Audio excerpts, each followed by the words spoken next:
Ei, Ana. Já faz um tempo desde que conversamos, Eu acabei de autorizar a realização da cirurgia. Eu não tinha muita escolha. Pedir minha autorização foi mera formalidade.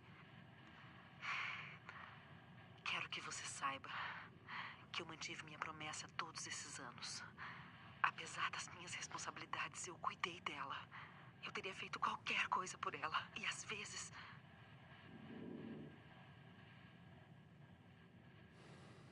é a oportunidade de nos salvar. A todos nós. Era o que estávamos buscando. O que vocês buscavam. Eles me pediram para matar o contrabandista. Eu não vou matar o único homem na instalação que talvez entenda o peso dessa escolha. Talvez ele me perdoe. Ai, eu sinto a sua falta, Ana. A sua filha logo estará com você.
Doutor?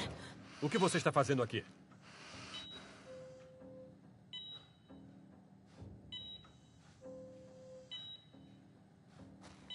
Eu não vou deixar você levá-la. É o nosso futuro. Pense em todas as vidas que vamos salvar. Animal!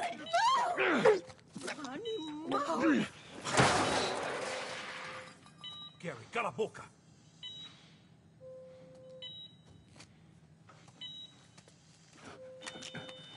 Vamos, garotinha.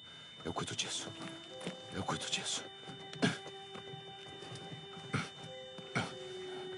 Merda.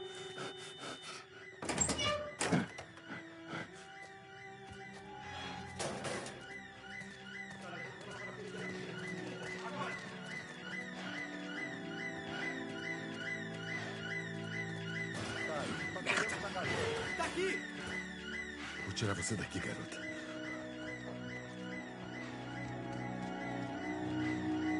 Peguei você. Cubra a saída! Peguei você. Vamos. Troca pra que lado? Você não tem pra onde ir. Não! Soltem ela! Soltem ela!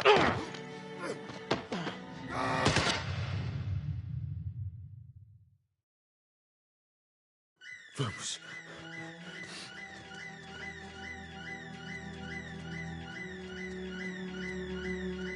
Troca pra que lado? Você não tem pra onde ir. Tá Estamos bem. Estamos bem. Estamos Essa bem. é sua última chance. Largue ela, agora. Tô vendo ele. Eu disse pra trás! Você pegou fogo! Ei, Vamos. para!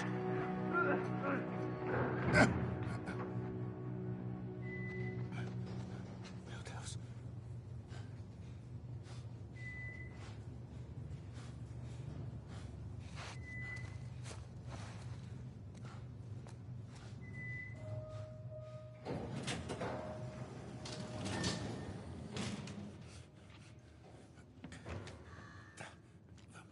Vamos.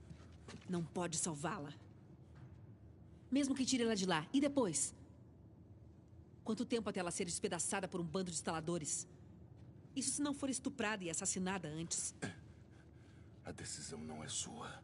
É o que ela gostaria. E você sabe disso. Olha. Você ainda pode fazer a coisa certa. Ela não vai sentir nada.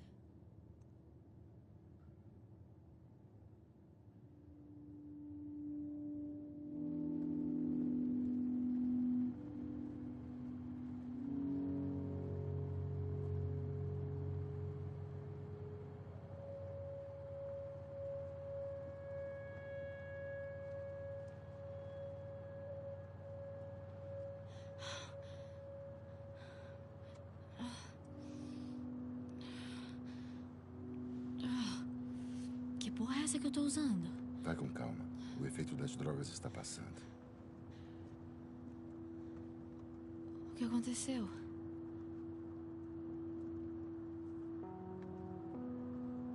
Encontramos os vagalumes.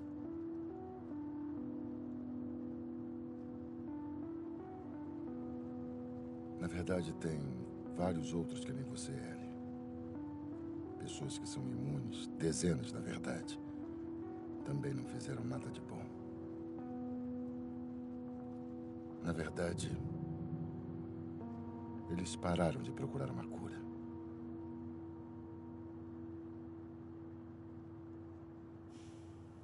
Vou levar a gente pra casa.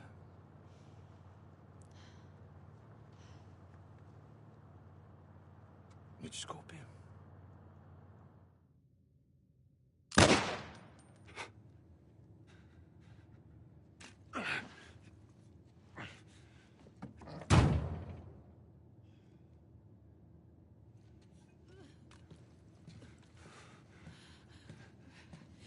Espera! Me deixa ir. Por favor. Você iria atrás dela.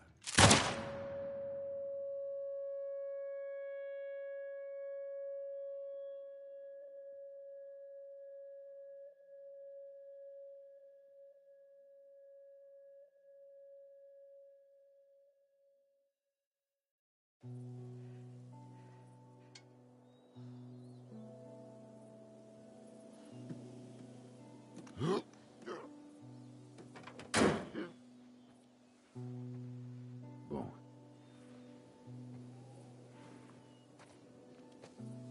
Parece que estamos a pé.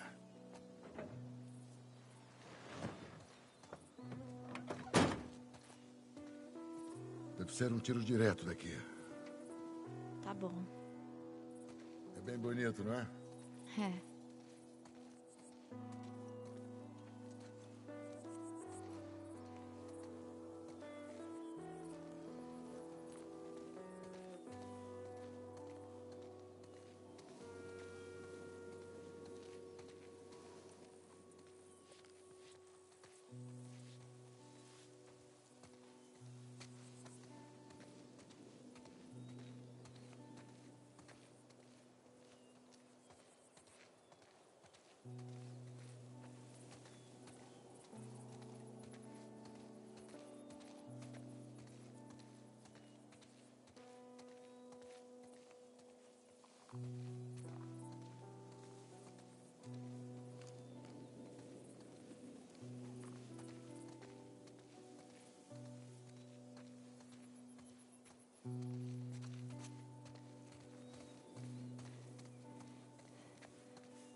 Tá bom.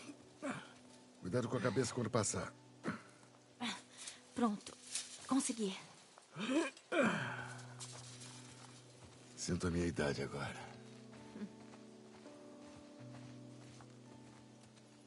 Acho que eu nunca contei, mas Sarah e eu fazíamos caminhadas assim.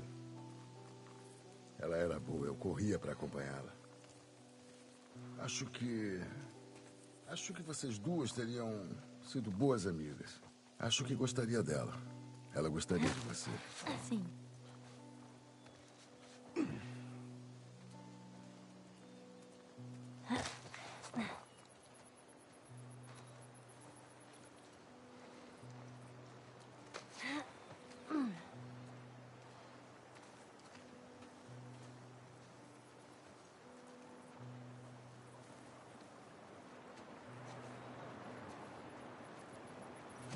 Uau. Olhem lá embaixo. Estamos quase lá.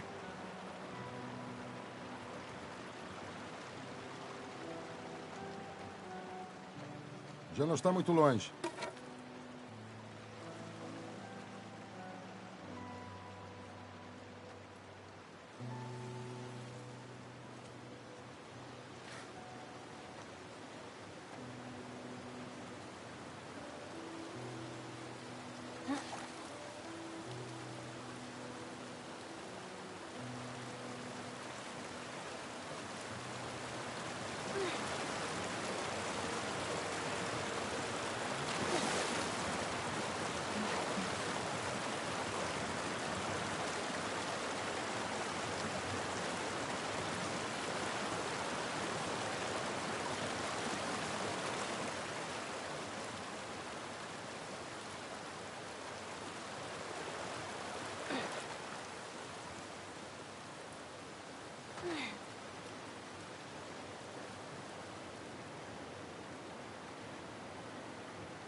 Pronto, peguei você. Me dá a mão.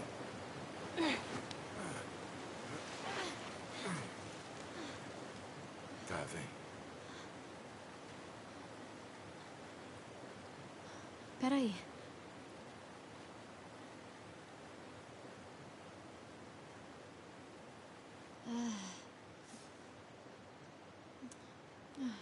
Lá em Boston, quando eu fui mordida, eu não estava sozinha. Minha melhor amiga estava lá.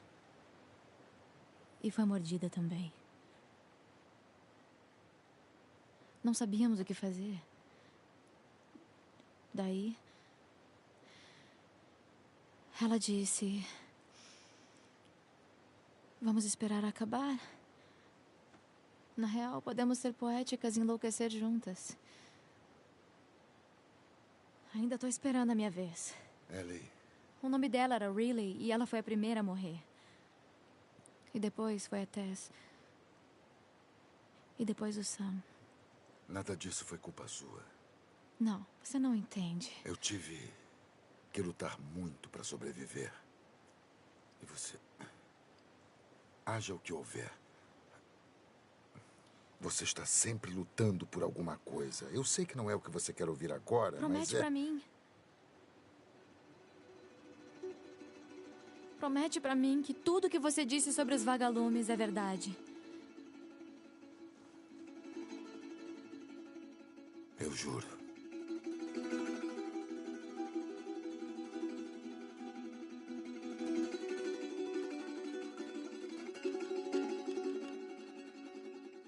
Tá.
Yeah, making the new IP is, how can I put it? It's just don't do it.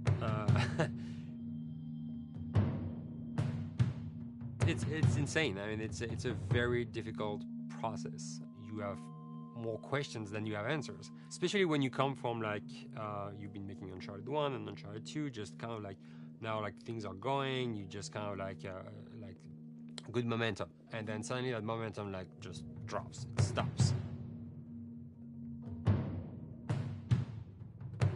It's a very challenging process to create a new IP, and you're gonna fail over and over again, but that's what it takes. New IPs are really hard. They're hard because you don't know what's fun yet. You're building new tech, new AI, establishing new characters, new art, all this. You don't get that controller in your hand for like 6 months to a year.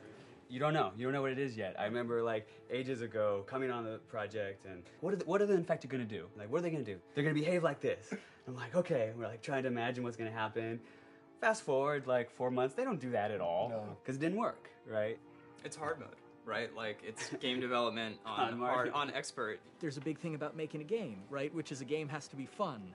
You get your first build where everything's working. You got player mechanics. You can walk around the world. You can shoot. You can melee attack people. You've got the AI in there. They're very intelligent, very difficult, and it's totally not fun because they snuck up behind you and murdered you in a second, and there was no way to figure out what was going on. We're making a game, by the way. Hey, James.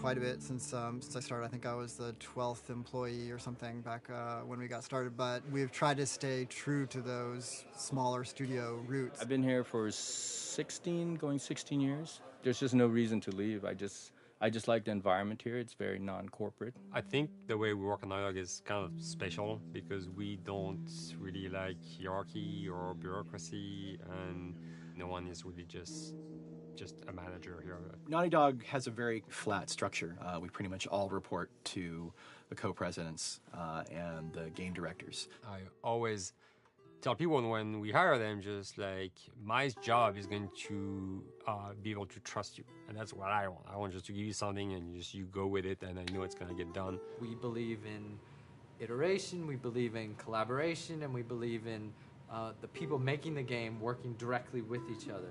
When we have designers and artists, animators all mixed up, anybody that's working on the same tasks, the same characters, the same areas, put them next to each other so they can communicate a lot better. We don't have a lot of meetings because if you need something to get done, you just walk over and you talk, and then you go back to your desk and you finish it up. And I really like that. I like when I just walk in the office and I see just designers talking with the programmers or programmers over the animators and talking to them. I think that's when really the magic happens. Naughty Dog, we really try to cultivate a culture where anybody can criticize anybody else's work. And we encourage people to be blunt about it and not try to sugarcoat it too much. It takes too long to be nice sometimes. It's not personal. It's based on more like how can we make a better game. We want everybody to have a voice. We want to cut out all the bullshit if we can, making sure that people are making decisions not based on ego, but what is going to benefit the game. When you see that people trust your opinion and that they value it, it's such a great feeling. You really feel like you're working as a team on a collaborative effort. We want to sort of remember where we came from and you know why we were successful then and try to continue that success now. We make games. That's what we like to do. Back when Uncharted 2 wrapped up and we decided that we were going to build the second team and create a new project, we kicked around a lot of ideas. One of the very earliest ideas was to go back to Jak and Daxter. It's really near and dear to us. We really love those characters in that universe, and we think that there are some interesting stories still to be told there. We started to realize that it was not going to do justice to the franchise that the fans had fallen in love with. It would be shifting it so far in a new direction that we felt that effort would be more justified in developing a new IP. Neil and Bruce came to Christoph and I and said they wanted to do a post-apocalyptic game. I think the core essence of what they wanted to do, though, was to try to tell a story about two people and how their relationship evolved over the course of the entire game. That potential, oh wow, there is something very special about that game.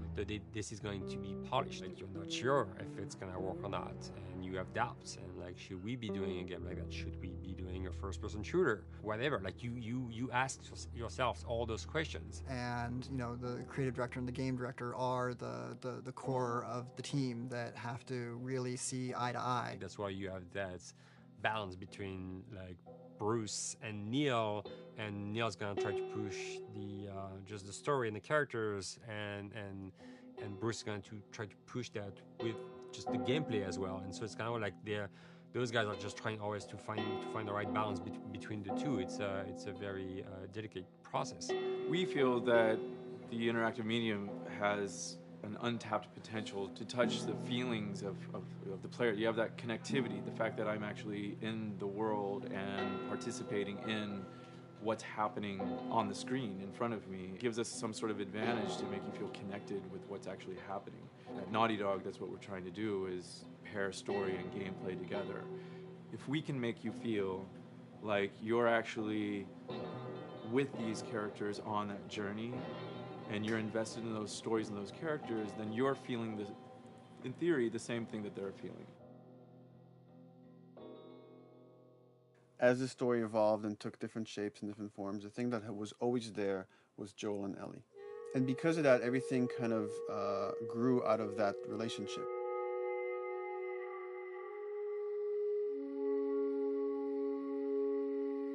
We've seen kind of that role of the anti-hero change, especially over the last 3 to 5 years, to where before it was like the thick-neck mercenary kind of guy.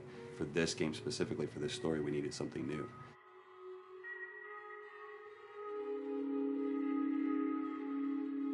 The reason we didn't want to make Ellie Joel's daughter from the get-go is because it wouldn't have anywhere to go. Of course, at that point, he'd be willing to do anything for his daughter because that is what a dad would do for his daughter. If they didn't even know each other at the beginning of the story, then we start from scratch. It's almost like the player has the same relationship to Ellie as Joel does. And we could take our time to build that relationship between these characters. And if we do it right, then the player will be feeling that same growth that Joel does. And we're kind of mirroring that emotional relationship between the two.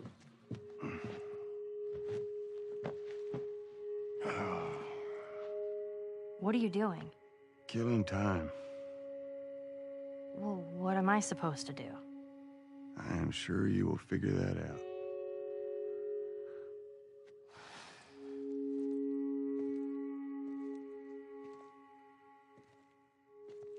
watch is broken.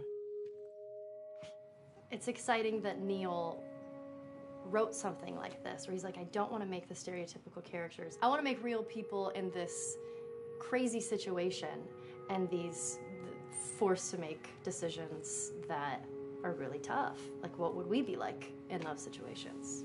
I mean, we weren't consciously trying to pick male or female for characters. You just try to pick characters and just be honest with who they are. It almost doesn't matter, right? Joel's daughter could have been Joel's son. Ellie could have been a boy, and Joel might have been Tess. You could have swapped those roles, and I think the story would have still worked. The focus on female strength, it's so unique. You get to see what's so powerful about a woman through all of these female characters, which makes this game wonderful and unique.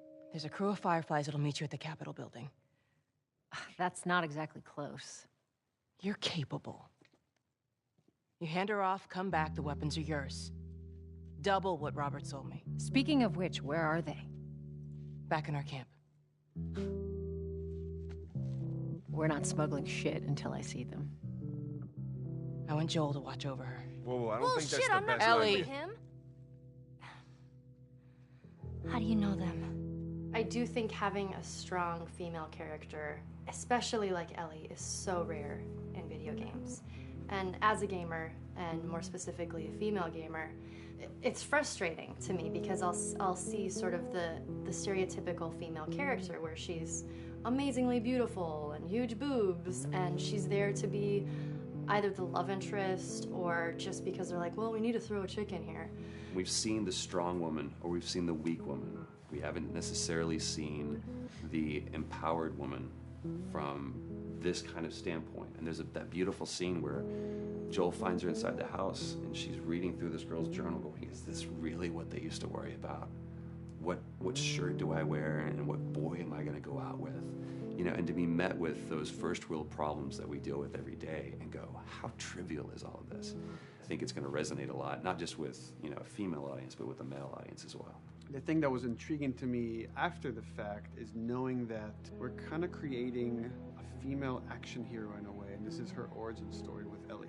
To sort of be such a strong female character that is completely normal looking, regular t-shirt and jeans, and she's 14 and she is still a total badass, is really exciting to be a part of that. There's so few non-sexualized women in video games, especially in the main role, that we were kind of proud that we were creating one. It's very complex, and without the players knowing it, she becomes the protagonist by the end of the story. And that's why she's in the front of the box, and that's why we've been promoting the two of them together so much. Who's there? It is a dual protagonist game, and yeah, I guess I get nervous to think about it in that way.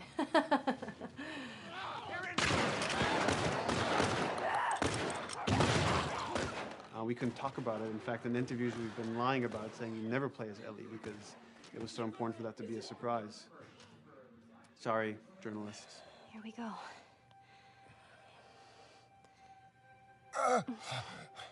Sorry. Hold on. That's it. The tone of the game was set pretty early on that we knew that we wanted to make a really grounded story. We knew that we wanted to make the player feel the sense of tension and dread and go through the same emotional roller coaster that Joel and Ellie were going through. One of the things we kind of struggled with is to say, well, if we want to really ground this world and make it so like realistic, maybe we shouldn't have anything that could be perceived as a monster. Maybe like by just having an infection that just killed people, and it's all about humans and how they deal with this post-apocalyptic society and how different people decide to survive. Maybe that would be enough. And what we realize is because we're making an action game, a lot of the storytelling happens on the joystick. And once we remove the infected, it's like all of a sudden now we can't tell the story through gameplay of what happened to the world. And that's where we kind of went back and kind of brought the infected back in, because it lets you see, once you're fighting them, the threat that people had to deal with, that otherwise would just be very cerebral and people could talk about it, but you couldn't necessarily experience it yourself. In a novel, that might work. In a game for us, specifically an action game, it didn't work. And from there, when we start kicking around those ideas, and we're just like, what would be cool just to play? The early inception for it really came from a BBC video we saw called Planet Earth, where they were talking about a cordyceps fungus. This cordyceps fungus gets inside of the brain and controls these ants, and mandibles start chomping, they grow up to higher areas, cordyceps fungus sprouts out, and then it germinates. And essentially uses them to spread its infection and take over whole colonies, sometimes wiping them out. As soon as we saw it, we were intrigued by the idea of what if it jumped to humans?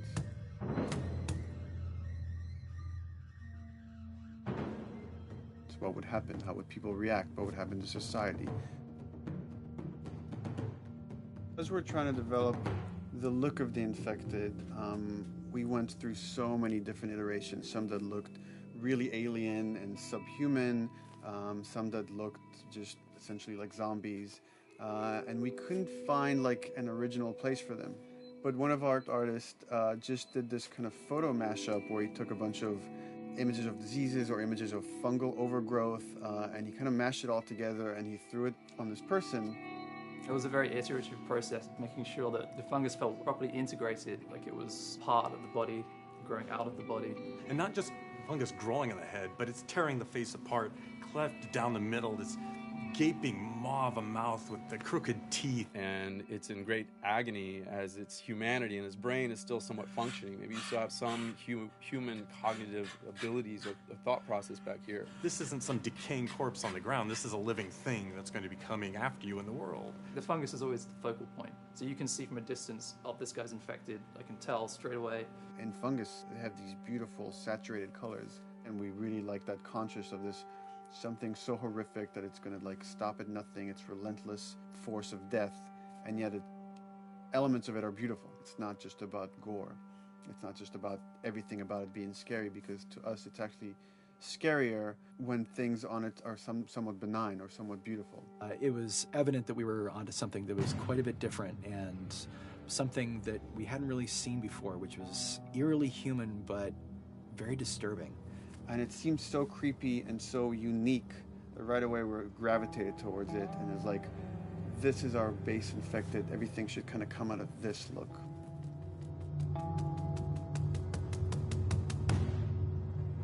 So once we had this idea of the face-splitting kind of look that eventually became what we called the clicker stage. We went to great lengths to create a full biological cycle for these things. So in the early stages, you don't actually see too many signs of the fungus surfacing out of the skin. It's kind of underneath it, like people have lumps starting to show. The eyes will be kind of cloudy or lopsided because the fungus kind of originates inside the head. That moves into the next phase, which is the clicking phase. And if they mess with the eyes, we end up saying, well, how do they get around? Oh, echolocation.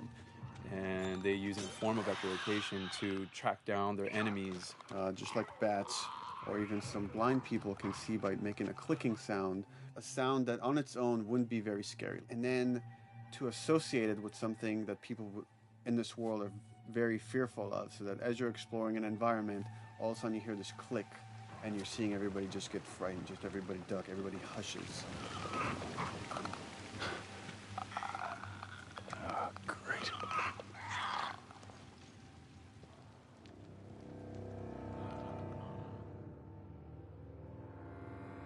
The bloater is the most severe of the stages. So large pieces of the body has been replaced by these kind of fungal plates. The fungus completely takes over the body and blooms. They're kind of covered in things that have been growing on them. Things like moss and like little life on life kind of. What the fuck is that? Goddamn bloater! When the infected feels like it's going to die, it finds like a dark corner and it becomes part of the environment. The human elements aren't there anymore. And then the body is gone. They lay down and sprout and then spew spores. And if people can breathe those spores, they become infected as well. It all had to kind of make sense of how each stage flowed from one to the other. And that's hopefully how we've created a world that you can kind of look through it and understand the science behind it and say, I could buy this, I could get into this.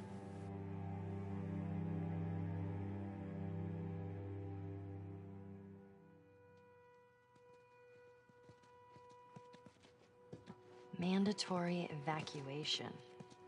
Evacuate to where? What do you think? Quarantine zone. See, some places got a heads up before the infection showed up. Most didn't. Over the course of Joel and Ellie's journey through this game across America, you find all these different societies, all these different enclaves, and you get to see how do they deal with the infected. Without the manifestation of this infection, you can't have these people making those interesting choices.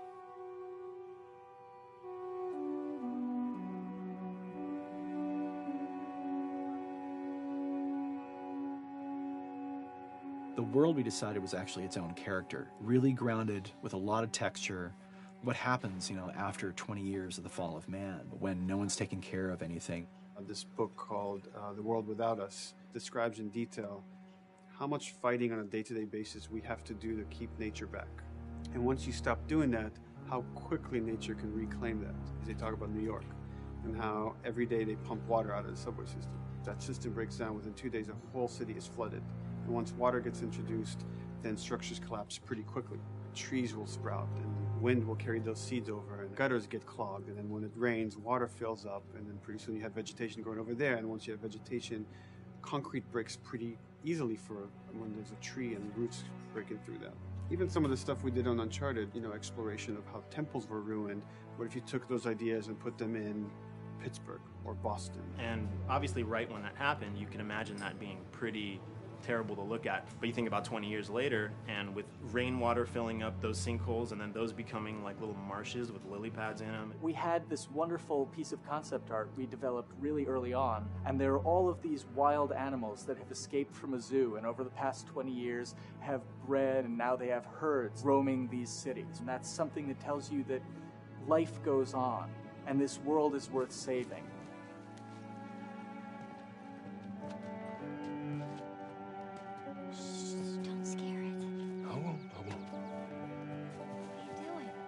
There's something really pretty about nature reclaiming its domain once we are gone. So fucking cool. We have another level of OCD of the logic goes into some of these environments. Water damage seeps into them, that creates some little moss growing on the floor, or a tree radiates energy from its base, and that over time starts to melt the snow around it. And that's the reason why you'd see those like rings of leaves showing through in the snow. That gives it that extra, believability. This is pitch art. I'll try to start with an idea that conveys sort of the feel of the environment. Something like this, very brushstrokey, very painterly. You can see not a lot of detail, just energy and conveying a mood. This is sort of just a conversation starter, and then this would be more of an actual space. So you start talking about, is this too tight of a space right here? Would the player even fit through there? Do we even want to include water? Those are conversations you start having a little bit later. And then it usually needs several more passes back and forth in order to be tightened up to be the experience that you would see in the final product. So, dude, I was actually trying to figure out right here, there should probably be some dead foliage. It might be cool to see some of the dead stuff around the edges of the green, or like even spilling out into the street. Maybe what we do is, in some of these areas, we use it as like a transition from the actual concrete to the side of the building, so like they're almost sitting on top of a bed of dead foliage, like that really rich kind of like orangey brown color. Sienna or something would be nice. Something real cheddary. That's how you know you're done. The end product often ends up being stronger because that bouncing back off somebody else gives you a result that maybe you wouldn't have even thought of in the first place.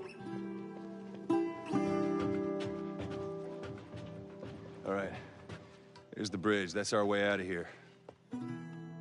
As far as concept art goes, definitely the ultimate goal is just helping everybody as much as possible. Me and the background artist will work together. I'll often just go to them because they've got like a really, really good like visual imagination. At some point, you came in almost like flat on. So that's kind of good because the bus station is right in your peripheral view, and you're probably going to enter the bus station. You're probably not going to get lost. But it doesn't at all utilize this cool architecture here, like the bus station sign. Like that's a really distinctive silhouette, and it's a really interesting sort of architectural detail. So we changed the entrance. Look at that. Another city, another abandoned quarantine zone. I think it's a better composition anyway. It's not so like symmetrical. And I think that was done so that this sign read better. If you didn't see the word bus on it, you might not know it's a bus station. So I think that helps. Everything we're doing in the environments is relating back to what you should be feeling in the story or what's happening to these characters. So is that everything you hoped for? jury's still out. But man, can't deny that view. Come on, this way. When we first came up with Ellie and Joel, we had this idea in our heads of who they would be, but we didn't necessarily know the voice. It took us a while to find our Joel, but for Ellie, I think Ashley was the second or third candidate to walk in, and right away we knew. Yeah, you know Why what? are you so scared all of a sudden? Because I'm a coward, okay? So just get your shit. Let's get out of here. Damn it. I'm not like her, you know.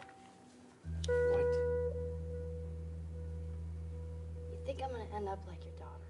The way she delivered the lines, the way she just embodied that character, is like, that's Ellie, there's no question about it. I saw the character artwork and I related to her a lot. I mean, she's kind of a tomboy and she's kind of tough, and I mean, obviously I'm not 14, and I think that's the main difference between the two of us.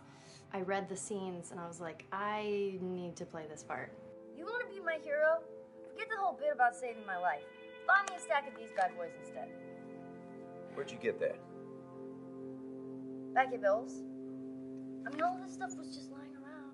And then once we had her, we said, okay, well, we're going to do another round, and we're going to have Ashley this time in the casting sessions. The chemistry of these two characters was imperative to get right.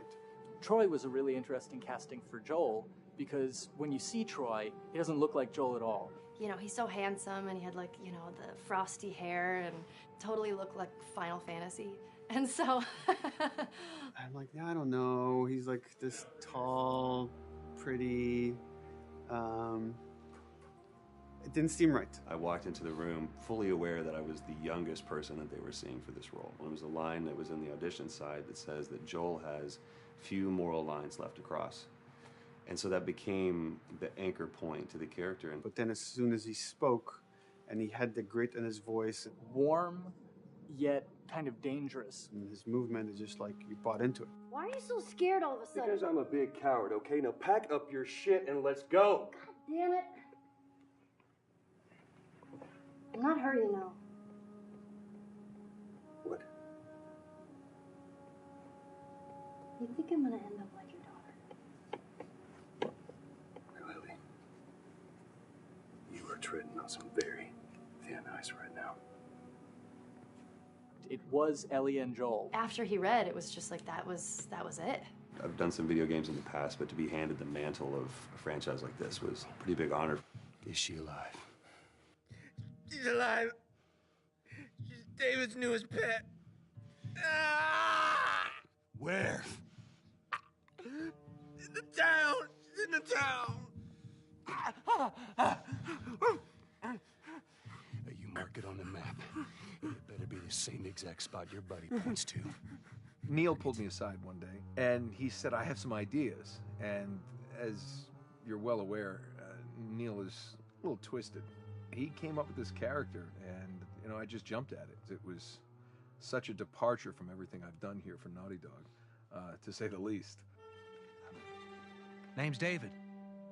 This here's my friend James. We're from a larger group. Women, children.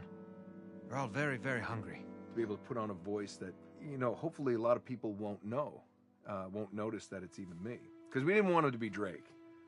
Drake eating people, that's a whole nother game. How did you put it? Tiny pieces. See you tomorrow, Ellie.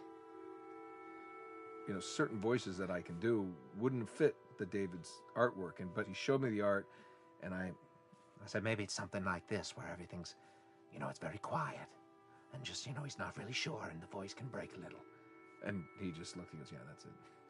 So I'd love to tell you, we hashed it over and we talked. No, it just, I looked at the picture and I tried something. He said, yeah. A few weeks back, I sent a group of men out a nearby town to look for food. Only a few came back. And turns out that the others had been slaughtered by a crazy man. And get this, he was with a little girl. see, everything happens for a reason. Ashley, she brought humor to it. She just has some really great comedic timing. The way she reacts to the things around the world with a little bit of sarcasm, that teen kind of like trying to get a rise out of you. Now watch your step as you're going out, because it's going to be a little... It just brought a certain levity to the story that the story needed. You didn't even realize it needed it until she started doing some of that stuff. Oh, I'm sure your friend will be missing this tonight. Mm-hmm. It's light on the reading, but it's got some interesting photos. Now, Ellie, that ain't for kids. Whoa! How the hell would he even walk around with that thing? Get rid of that. Hold your horses. I want to see what all the fuss is about. Oh, why are these all stuck together? I'm just fucking with you. Bye-bye, dude.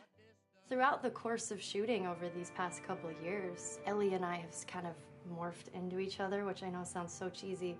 Neil always asks, he's like, well, what would you do in this situation? I think the most important thing that Ashley brought is a sense of capability to Ellie's character that wasn't there in the beginning. The very first thing we shot involved her being pulled out of a car and attacked, and Joel was supposed to go save her. It was written that Ellie sort of was just kind of watching on the side, just waiting till he was done, and I was a little frustrated because I was like, well, if this were real life, I would do something. We did a couple takes, and at some point she walked up to me and she said, I feel like I'd hit him.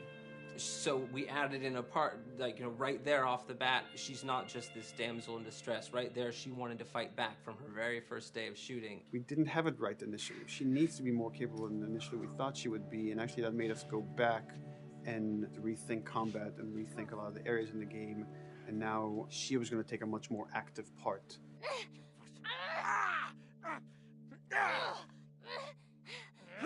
Anything that requires, a lot of body movement, we do with the actors on the mocap stage. And we try as much as possible to use our actual principal actors, use their body motion as well as their voice. We capture it all at once there on the stage. Having the actors perform as well as being recorded at the same time was imperative to get an accurate performance. Because every time you split up the performance in any way, you lose some of that magic where they did a gesture or they delivered the line a certain way. And those things have to be in sync, or there's just something subconscious that's like off-putting about the performance when you don't do it that way. You are treading on some mighty thin ice here. I'm sorry about your daughter, Joel, but I have lost people too. You have no idea what loss is. Everyone I have cared for has either died or left me. Everyone fucking except for you. So don't tell me that I would be safer with someone else, because the truth is I would just be more scared. It gives you the most authentic, most realistic performance, because you're actually there, not just making your own choices, but making your own choices based on the other people that are involved in that scene. So you get this truly natural approach to things, and it shows up. It's like theater in the round. You can do anything from any angle, and the smallest, most subtle thing we'll be able to pick up. There's no place to hide. So you have to be as prepared as possible, because you have no idea which moments they're going to use. There are these little improv moments and, little nuances that you get that probably isn't scripted, that just comes out of play, while they're performing. That mistake that is just blossomed into a really good idea. Did we improv on The Last of Us? Yes. Yes, we did. Doing this was a whole lot like being 5, playing in the backyard with a stick, and this is my machine gun, and, and a pine cone is my hand grenade. It's all your imagination. I'm doing the exact same shit that I did 45 years ago. I just get paid for it now. We square. We're square. And get the fuck out of my town. I don't do a lot of voiceover work, so for me, it was nice to be able to work off of your other actors. I can't imagine it working any other way. I'd never done mocap before. I didn't know what to expect. The suits were crazy. Yeah, the suit gave me wedgies. Like, deep wedgies that I had to pick out with my middle finger. Too much information. Just how damn sexy I look in a motion capture suit. I look like 10-pound of sausage in a 5-pound casing in that thing, man. Once you get past the fact that like everybody else and you look like weird clown people with these little dots and stuff, once you like give over to that, it really was pretty easy to make it just feel like you're in the moment and in the scene. Everyone that was on this is a slam dunk. This isn't just another gig to them. And that creates a really cool energy for people to really start experimenting and playing jazz. Floor is yours. Action.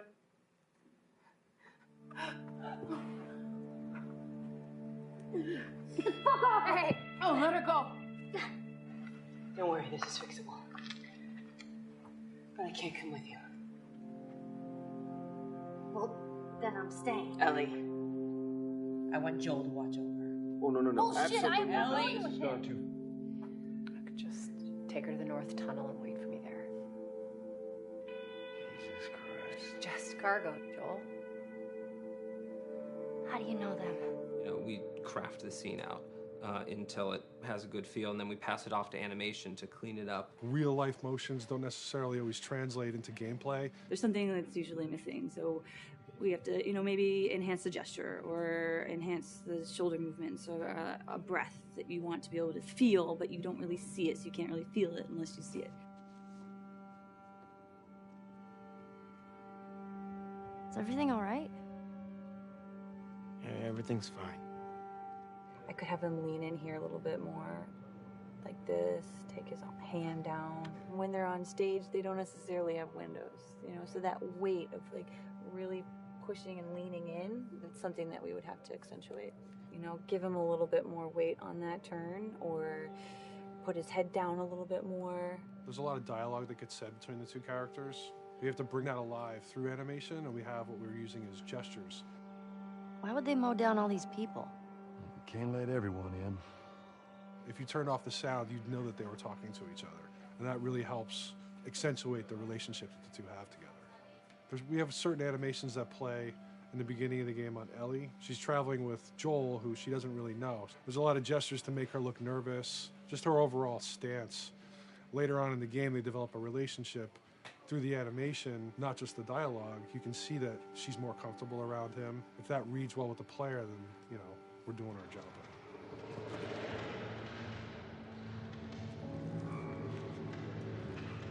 We want her to look scared. When she gets a gun, we want her to look scared of the gun. So if she's gonna aim, she wouldn't be like super trained aim. She would be more like some scared. But at the same time, it needs to look cool and feel cool to the player that plays. It's really just these little tiny details that we're doing, and it's coming across. It's working out well. We don't do facial capture. We don't track eye movements on stage. It's just the motion capture data. Everything that you see on the faces is hand keyed. As you can see, this is all of her mocap data. And so when I'm doing something like this, I go back and forth to the performance that she was giving, and I watch just this section over and over and over again. So this is our default face. I can make everything super extreme and make her all squinty and angry, turn her frown down. I can open her mouth, stick her tongue out. It's listen, watch. Okay, where's her mouth at this point? Like, is it open? Is she making like a grimace? About Tess. I don't even know. Here's how this thing's gonna play out. You don't bring up Tess. Ever. Matter of fact, we just keep our histories to ourselves.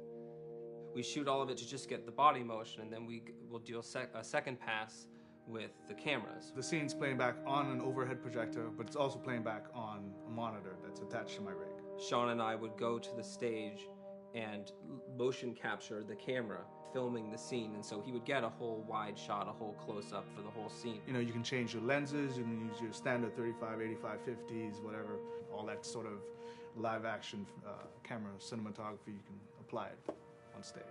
We make sure to go back in and add flaws. We keep the confinements of the room so the camera can't go past a certain wall, because then we have this cheated perspective. If the cameraman bumps into the wall, we keep it missing focus hits when you're pulling focus, going too close to a character and reframing, those little moments in there kind of keeps it very cinema verite. If everything was too perfect, you wouldn't be able to put your finger on it, but you'd be able to feel it. It would just feel off. It's very much about grounding it, despite having the option to do whatever we want. Being able to place the cameras anywhere we want after the motion capture gives us both advantages and disadvantages. The biggest advantage is it means that we just have to nail the best performances we can get, and the luxury is that we can always swap it. The 3D world gives you limitless opportunities with cameras and movements, exposures, all that stuff. Most of these cameras are sort of set up like real-world cameras. So we have lens, we have f-stop that will create the depth of field. We have aperture to set our film back and all that stuff. A master, and then I have my close-ups, my over-the-shoulders, sort of just like a live-action production. Let's go to camera 30 at the 23.458. Then I get that kind of weird, bend across his back. The closer I bring the camera, the more bend I get, which is, doesn't look right. It looks less cinematic than if I do that, which flattens the whole thing. And I'm trying to also catch Ellie. Like if you scrub a little more, catch her in the back here. So I want a longer lens and that kind of stuff. Since I've only had experience working with live action before I got into video games, it was a kind of a cool adjustment to be able to have this extra flexibility in post, to swap a line of dialogue for something different, even though that's not what the actors said at that time, and to be able to still have a close-up on them while they said it. You get to make it probably more perfect than you could ever make it in live action. How far are we going to take As far as it needs to go. Where was this lab of theirs? Because our actors are both the voice and their body, they get to play, they get to try things, they get to work with our director to kind of come up with new ideas, or even our director will have a new idea on the spot that wasn't there in the script, but realizing when he sees it, oh, well, this would actually be better, this might feel better. And those changes all just happen organically there on the set. He could even lead straight into his thing. He's like, no shit, yep, Ty, we wanted to do this. We rented 2 Harleys and drove cross country. Keep it pretty succinct, like we got the bikes, rode them cross country. Cool. It's shocking to me that this is Neil's first time directing. There was a specific tone and a specific approach that Neil and Bruce wanted to take with this. It just came down to there's nobody who knows the story better than you, and then there's nobody that knows these characters better than you. Why don't you just do this? He and I actually had a conversation about it. He says, I think I'm going to try this myself, and I'm not sure. Neil was fantastic. The floor is yours. Okay, so remember, you've been running away from this turret-mounted truck. If you come to this dead end, you're going to look up and see a potential way out. And action. Check it out.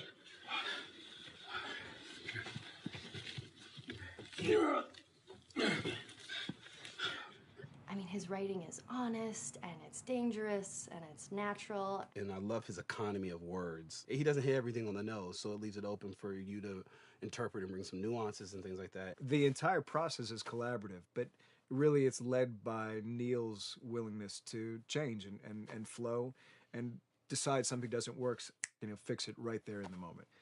And it is something that's very foreign to the way that TV and film is done now, where everything has been micromanaged by the time you get it to the table read, and no one wants you to change anything, and everything's very precious and has been rewritten with notes from 20 people in suits, and you can't do that just anywhere in entertainment these days. Yeah, I want to make sure. I think I swung too far over to this way, and now it's a little bit of making jokes about it, and I need to bring it back to center a little bit.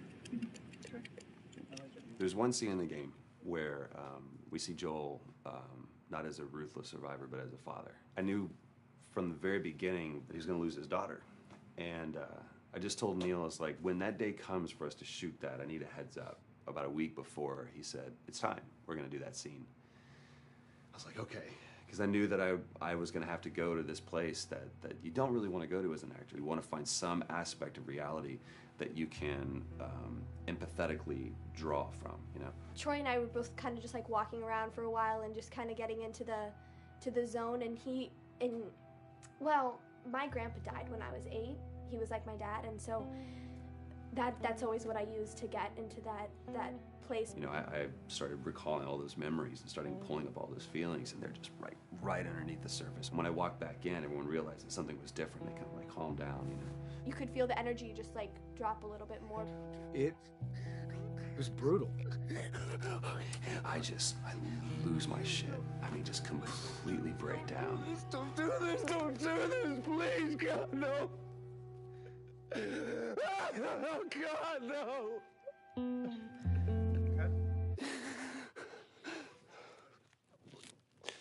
The soundstage was deathly still. It was the first take, and I felt really good about it. And it's like Neil said, okay, let's do it again. So you do it again, and automatically you feel like you're manufacturing because you're trying to go back to that place, and you know you're in that actor nightmare of trying to get back to that reality. And we go through it again in fifth and sixth and seventh take, and I'm just exhausted. I'm crying between takes, and I'm looking at Neil going, "This is really, really hard." And finally, after like the eighth or ninth take, he said, "All right, I think we got it." I was like, "Oh, thank God." And I went outside, and I was just jacked up for the rest of the day. I mean, a wreck emotionally. But we got it. Then 2 weeks later, he calls me. And he says, so we need to reshoot a scene. I'm like, cool, what scene are we doing? And he just looks at me. I said, dude, don't do this to me. And you can either at that moment throw your hands up in the air and say, fuck this, and walk away. Or you can say, okay, this is an opportunity to get it more right. I'm like, okay, all right. If you don't think you got it, I'm going to show you that you got it. We've got it in the can. And so we go through it again, and it just feels fake, feels artificial. And Neil goes, go through it again. We start doing it again. And I'm getting madder and madder with each take. And finally, about the fourth take, Neil comes over to me, and I love him so much. He goes, so I'm picking up on some resistance. I was like, you're damn right you're picking up on some resistance. We've got this in the can already, and we're just wasting our time, and we're wasting all this effort and energy. And then he started talking me through the scene. And he was like, what I need you to do is I need you to just strip yourself of all these ideas, and I need you to hit this beat, and this beat, and this beat, and this beat, which just makes it sound so mechanical, and it's such an emotional scene. So we start going through it, and literally I am mindlessly doing these things at this point. Okay? I know it hurts, baby. I know. So I'm gonna lift you up. I'm gonna lift you up. I'm gonna get you over here. Come on, baby. Come on, work with me, please. God, baby. Sarah. Sarah!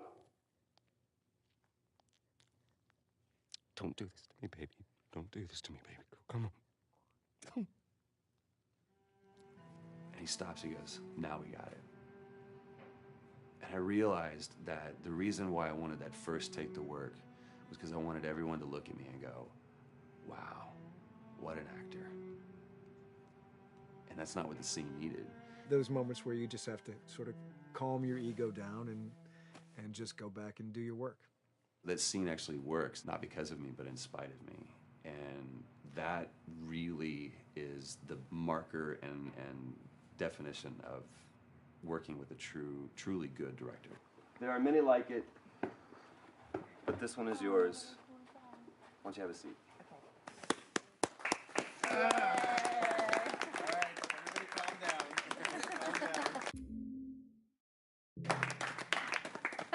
Thanks, guys. It's the director's chair. Working on the project, we knew we wanted to have a pretty minimalist soundtrack. And we had a folder where we just throw music in there. Looked at the folder one day and we saw, we have a lot of stuff here from Gustavo Santaolalla.